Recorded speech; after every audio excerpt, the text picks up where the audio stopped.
There's a premise in the study of Torah, of biblical texts. I'll leave it unbuttoned, I'm going to flail a lot. Okay. Then when we study text, we make the assumption that every single word is there on purpose, that there aren't mistakes in the text, and that oddities are there for us to call our attention, to make us notice something. When something's the same or a little bit different, why here and why there? What can we draw from those similarities and differences and tweaks and changes? And my colleague, Rabbi Joel Mosbacher, posted something on Facebook earlier this week where he pointed out this rabbinic interpretation at the beginning of Parshat Balak. This Torah portion is this is the Shrek Torah portion. It's got the talking. We're not going to talk about the talking donkey, but it's there. I know. I'm sorry. Maybe next year we'll do talking donkey. Okay. All right. Good. All right. Good. It introduces a wicked person named Balak. And first it introduces him as Balak, son of Tzipor. And then just 2 verses later, we get his name again, and he is called King Balak. And our sages wonder, well, why didn't it introduce him as king at the first moment? He was just Balak and now king? And they use this for a lesson and a message within our parsha this week about leadership.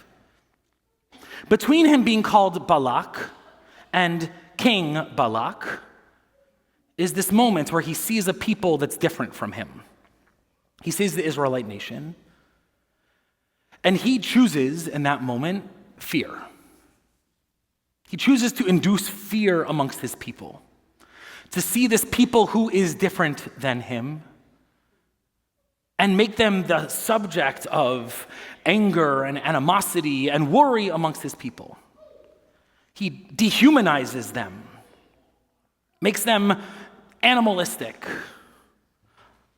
insects at different moments. He chooses fear, violent, dehumanizing rhetoric about people who are different, and through that moves from Balak to King Balak. He ascends to leadership by playing on people's fears and their worries. And then in leadership, he seeks curse. This people who is different, who's by drawing distinctions, by casting them outside, by making them enemy,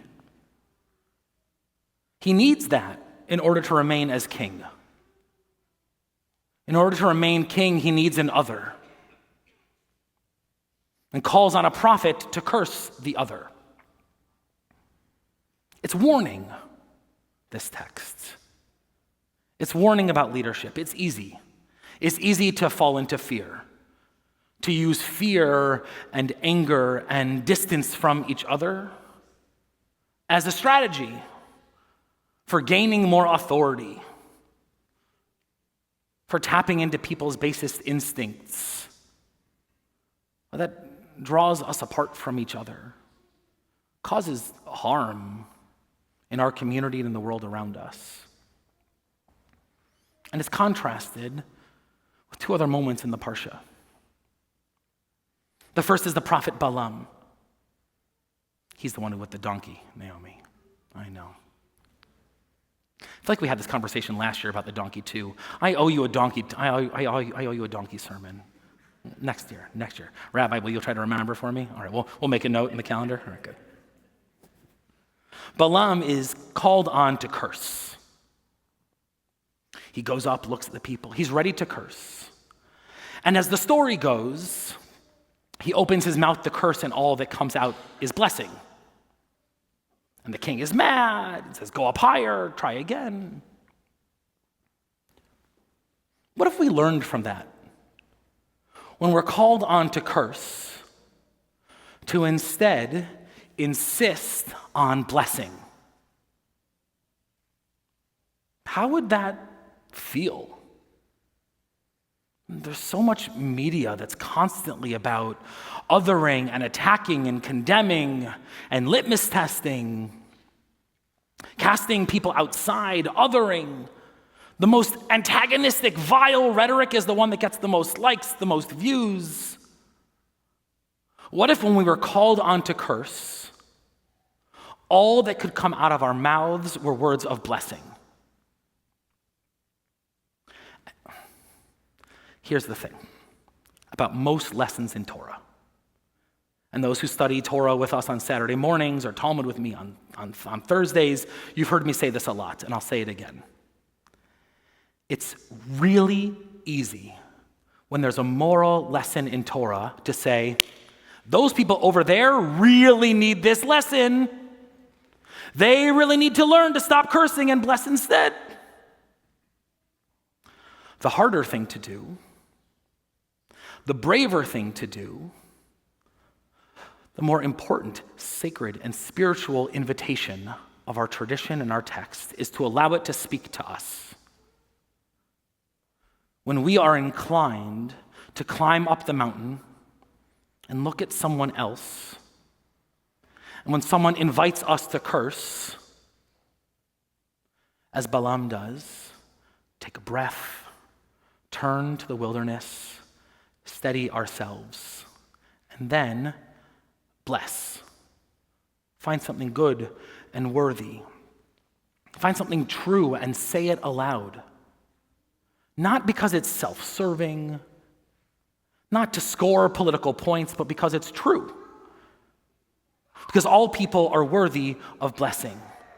To insist and to see and to find the good and to bless it. That's all that Balaam does. He sees the Israelites and says what's true about them. And those true words become core to our liturgy. I know you've heard me say this one on the Bima before. When we see what's true and we speak it aloud, that is blessing. You know that feeling. When someone looks at you and knows you and says that thing that's just right. It hits you in the neshama. It hits you in the soul, or maybe in the kishkas, in the guts. It's just real. And it gives you that little tingle. Or maybe you're standing right there and then it makes you cry. We are learning. We are all learning together that spot is a spot where you come and stand and say true things and then cry. You can have a turn someday if you would like. Instead of insisting on othering, on casting doubt and fear and anger and blame, to bless. And the second is what Balaam sees. He sees Israel. He sees the people as they're gathered, and he blesses their tents. He says, "How good are your tents, O Jacob, your dwelling place is Israel." What he sees is the way the community is built and structured to care for the needs of each one, to attend to people's privacy, to give them time and space to be on their own, and to build avenues and pathways so that we can care for one another. When the world is hard, and it feels too often like the world is hard, not enough good news, more than our fair share of bad news,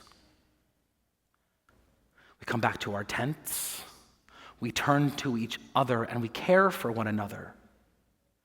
We don't allow the rhetoric of fear and hatred, of distance and other, of condemnation, of the insistence on scoring political points against one another. We reject it out of hand and insist that we can build tents where we will sit together. 1 point whatever, 2 point whatever million Israelites, you think they all agreed with each other? You ever met Jewish people? Agreed with each other? Within that camp, there was tension, there was disagreement, probably anger. The blessing is in the tent, that we gather in our tents together and care for one another. We don't allow outside rhetoric to drive us apart from one another. We refuse to be distanced from each other Because when we distance from each other, we distance from what is true and sacred about the world around us.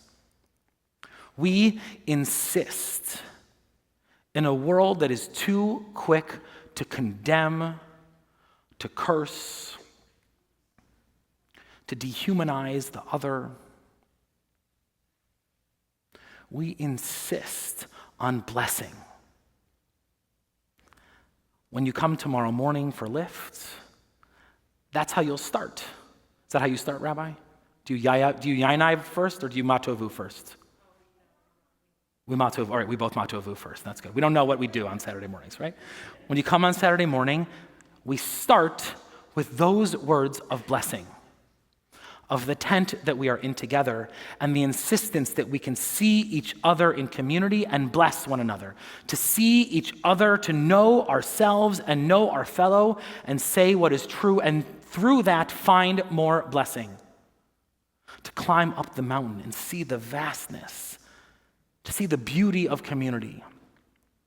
And though there are those who will call us to curse, whether it is to curse the other or to bring curse inside our tents, we reject it out of hand because we know that when we open our mouths, all that we can say as Jewish people, as spiritual people, as members of sacred community, the only words that can come out of our mouths are words of blessing.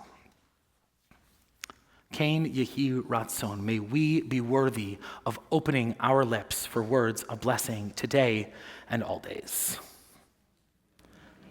Shabbat Shalom.